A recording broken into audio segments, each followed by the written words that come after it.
we've been recommended to the restaurant that's attached to our hotel, the Hojoko. But honestly, considering the crowd that was in there already, I'm not sure that we're going to be able to get ourselves in here after the game, but we'll have to see. One of the crazy things is the parking lot is probably jammed with folks who are shelling out about $78 for a parking space. But considering that you're right by the stadium, you can't see it from here. But it is there, trust me. And I guess some people are just willing to pay that kind of money. We've seen other spots where the parking's like $60. And while that's cheaper, it ain't by much. But there really is nowhere else to go. This place across the street was absolutely dead when we passed by here on the way to lunch. Or even on our way around the city in the morning. But now we've got a pile of people hanging out here waiting for the game. These streets were empty not too long ago. We walked right down them. And this is very different now.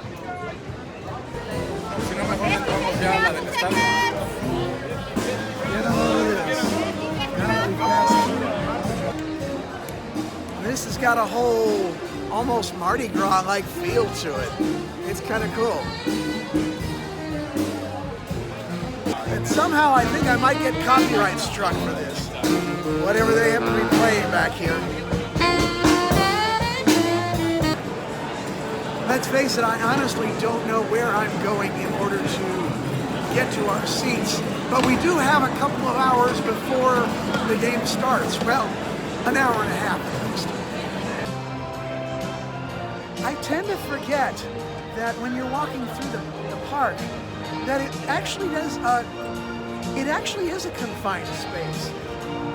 Ernie Banks referred to Wrigley Field as the friendly confines. It seemed a little odd because this is a very large space in a city. But once you're inside, it isn't as big as all that. We've made it up here and just kind of looking down on the whole thing. Oh, it's almost impossible to see from here. It's all shady and all that. Where's the green monster, you asked? Right over there. Yep, sure enough. Kind of hard to miss, really, but you have to think about it. It doesn't look all that big now that we're up here because we're right at that height. Although, admittedly, I still wouldn't want to reach over and fall out. Part of me thinks I should get myself a program, and another part of me is like, I don't think I'd know how to record it properly at this point anyway. Or that I'd really be all that concerned about who was playing or anything like that. I'm kind of torn. In any event, whoever's going to watch this is going to watch this from... You can watch this on television if they want to. So the real important stuff, what's going on down on the field, everybody's going to have that anyway. So there's really not much left to film here. Also, we can probably expect that we're not going to get a foul ball over here. The good thing is that we can't be rained on, although it doesn't look like that's even in the cards today. The bad news is, yeah, there's not going to be any souvenirs flying our direction.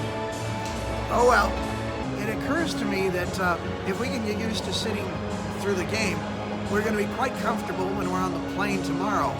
These are about as snug as an airline seat and less legroom. But, you know, we can live with it, I think. And again, we survive this, we can survive anything. I won't say that went off without a hitch.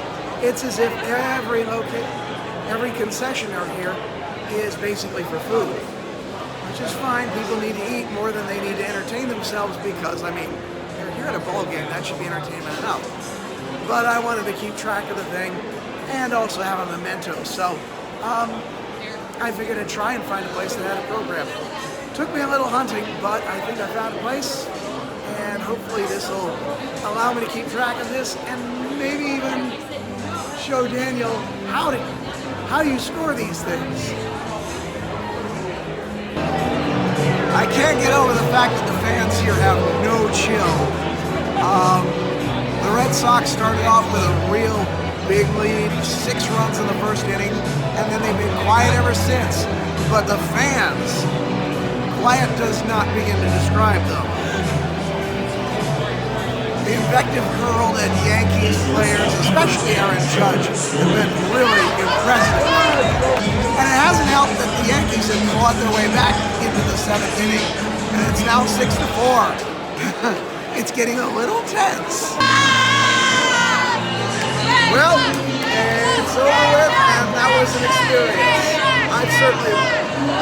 I haven't gone to too many baseball games, but I've certainly been to worse ones than this. These people are nuts. I swear, both of our ears are absolutely ringing from all that. It was a blast, but I'm not sure I can take this on the regular. I don't know how anybody does it.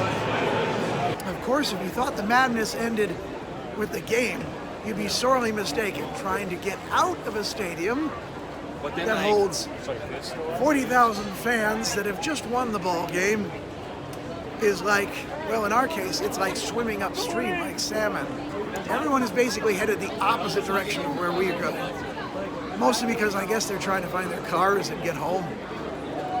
But yeah, this is about as crazy a night as you could ask for. I don't think we've been in as big a crowd as this since the light rail to Jerusalem. But this is crazy. I can't argue with Daniel on this one. He talks about them being some of the most brutal fans that he's ever seen. To be fair, we haven't seen fans from everywhere, but holy cow. Yeah, the constant bit about Yankees suck, and that's a polite way of putting it. These guys really lay into their foes. And it probably doesn't help that they kept creeping up, but they managed to get away with it. They managed to win. Good on them, I guess. And let's face it, the Yankees fans may know better.